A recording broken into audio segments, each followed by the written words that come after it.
আলাইকুম, সবাই কেমন আছেন? আশা করি সবাই ভালো আছেন।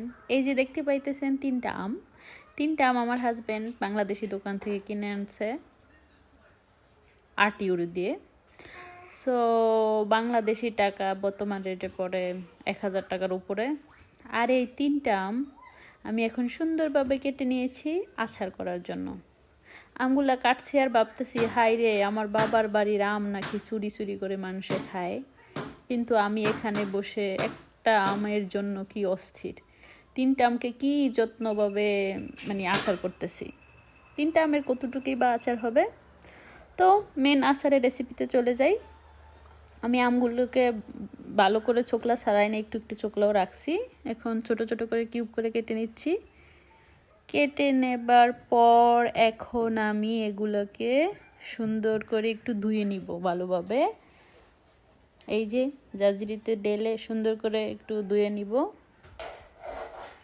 তারপরে আমি এখানে সরষের তেল নিয়ে নিব, খাঁটি সরষের তেল, বাংলাদেশি দোকান থেকে কিনা খাঁটি।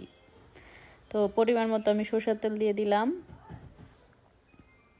সরষের তেলটা একটু গরম হয়ে আসলে এখন আমি দিয়ে দিব ওই যে আমার ধুয়ে পানি জড়িয়ে রাখা আমগুলো।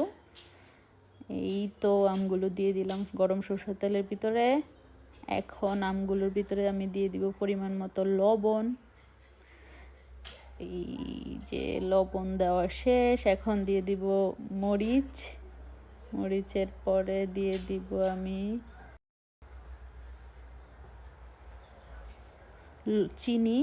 চিনিটাও পরিমাণ মতো। আম যদি বেশি টক হয় তাহলে চিনির পরিমাণে বেশি দিবেন, আর যদি টক কম হয় তাহলে কম দিবেন। এই তো এখন ভালোভাবে নাড়াচাড়া করে নিব।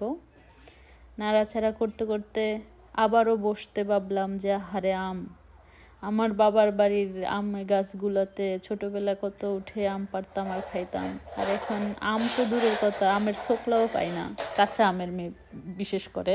পাকা আম অবশ্য এখানে আসে, পাকা আম কিনি, অনেক খাওয়া হয়, কিন্তু কাঁচা আম পাওয়া যায় না এখানে সচরাচর। তো আমগুলো দেখে অনেক খুশি হয়ে গেলাম।